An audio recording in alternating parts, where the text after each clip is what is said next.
Welcome back to recitation. We're going to practice using some of the tools you developed recently on taking derivatives of exponential functions and taking derivatives of logarithmic functions. So I have three particular examples that I want us to look at, and I'd like us to find derivatives of the following functions. The first one is f of x is equal to x to the pi plus pi to the x. The second function is g of x is equal to natural log of cosine of x. And the third one is, that's an h, not a natural log. H of x is equal to natural log of e to the x squared.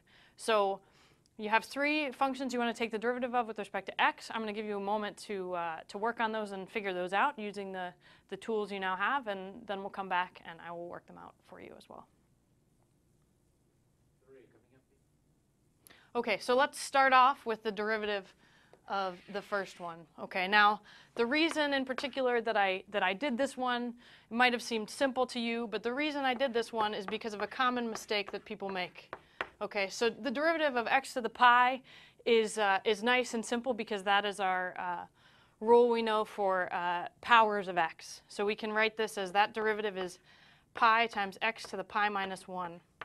Okay, but the whole point of this problem for me is to make sure that you recognize that pi to the x is not a power of x rule that needs to be applied. It's actually an exponential function, right, with base pi. So if you wrote the derivative of this term was x times pi to the x minus 1, you would not be alone in the world. But that is not the correct answer all the same, because this is not a power of x, x is the power, so this is an exponential function. So the derivative of this, we need the rule that we have for exponential derivatives of exponential functions. So that's natural log of pi times pi to the x. That's the derivative of pi to the x. So that's the answer to number one. Okay, number two, I did for another reason. I think it's an interesting function. Once you find out what the derivative is. So this is going to require us to do the chain rule because we have a function of a function. But you have seen many times now when you have natural log of a function, its derivative is going to be 1 over the inside function times then the derivative of the inside function. So again, what we do is we take the derivative of natural log, which is 1 over cosine x. So we take the derivative of the natural log function, evaluate it at cosine x, and then we take the derivative of the inside function, which is the derivative of cosine x. So you get negative sine x.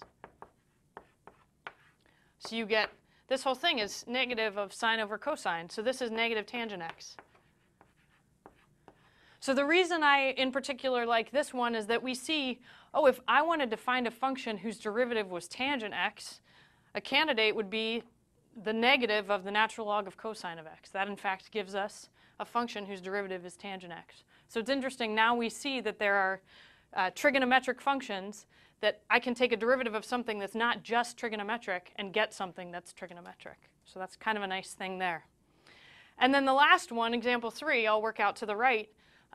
There is a fast way and there is a slow way to do this. So I will do the slow way first, and then I'll show you why it's good to kind of pull back from a problem sometimes, see how you can make it a lot simpler for yourself, and then solve the problem. So I'll even write down, this is the slow way.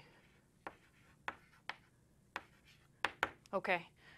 The slow way would be, well, I have a composition of functions here. I have natural log of something, and then I have e to the something else, right? And then that function actually is not just e to the x. So I have some things I have to use the chain rule here. Okay, so let's use the chain rule. So I'll work from the outside in. So the derivative of the natural log function, the derivative of the natural log of x is 1 over x. So I take the derivative of natural log function, I evaluate it here.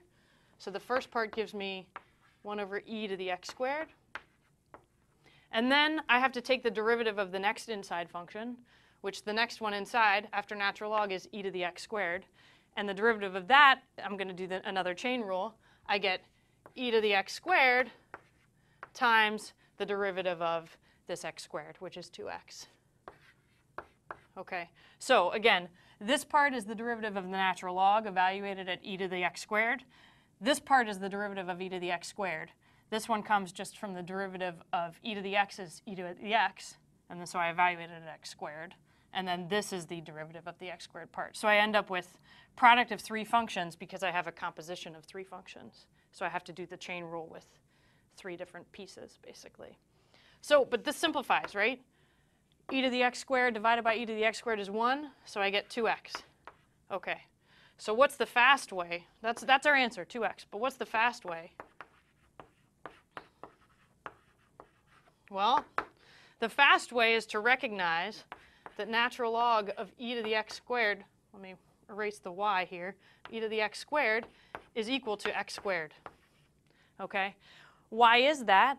That's because natural log function is the inverse of the exponential function with base e, right? This is something you've talked about before. So this means that if I take natural log of e to anything here, I'm going to get that thing right there, whatever that function is.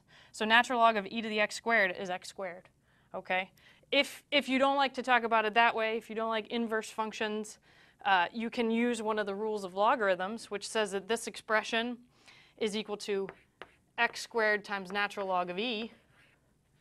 That's another way to think about this problem. And then you should remember that natural log of e is equal to 1. So at some point you have to know a little bit about logs and exponentials. But the thing to recognize is that h of x is just a fancy way of writing x squared. And so the derivative of x squared is 2x. So sometimes it's better to see what can be done to make the problem a little easier. But that is where we will stop with these.